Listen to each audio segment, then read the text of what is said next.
Well, he actually has had to deal with racist abuse from fans of opposing teams in the past, and I think they've called him a name. But that's my point. That as a redhead and having, come from a family of redheads, as a child I was always called names, and my grandson was called a ranger.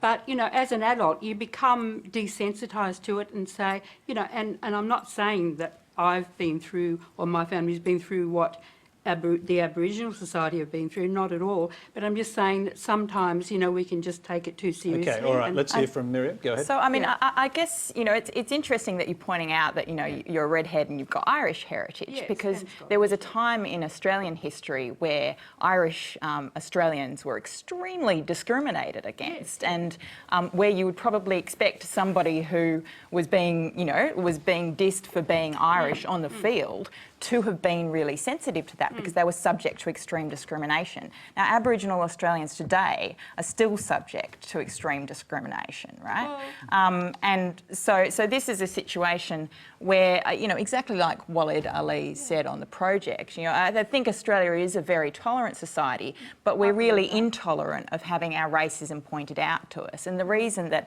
Adam Goodes gets booed on the field, and say, Jeddah might, but who is known for actually standing up and pointing it out, and calling out that 13-year-old girl when she, called him an ape on the field. And I think it's constructive to bring that out. How are we going to move past it unless we can talk about it? I've been inclusive of all races since I was a child, and only seen that side of things. So. Thanks, Amanda. We'll just take that last bit as a comment, but I'd just like to just quickly go back to Jack to respond to that last part of it.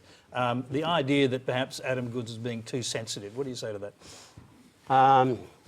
No, he's not being too sensitive. We do expect it. Australia's not in, it's a unique observation, peculiarly racist against us. You have why you don't know it now, but we see it. It's Australia itself is uniquely racist against Aboriginal Australians. And I can't put it any more succinctly than that.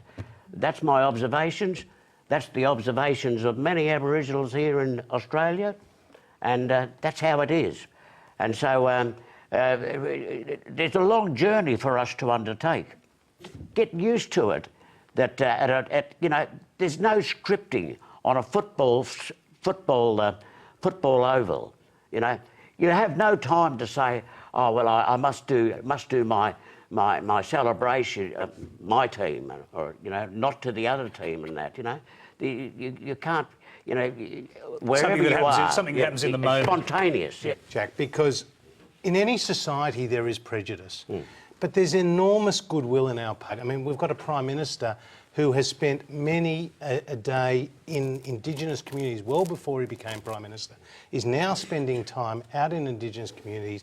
We're trying to reach across the divide in terms of reconciliation and a constitutional change, as well as what, and I just think, there was a long way to go. There's a long way to go to improve the indices, but I don't want to colour the whole of Australia as a racist society, because I think there's enormous goodwill towards the Indigenous community. All around the country. But the policies that are making our lives, white people of Australia, to remove us off our, remove them from their lands, to develop, to take away funding for the remote area. Strange. And I'm trying to look for another word. The word was actually a phrase, and the phrase was lifestyle choice. Yeah, that's it, yeah. Well,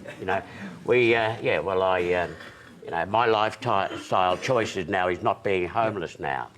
Somebody lit a fire under the combined mums, the bums of the Aboriginal Health Service 11 years ago, and they took me off the streets and put me in the my life's stable.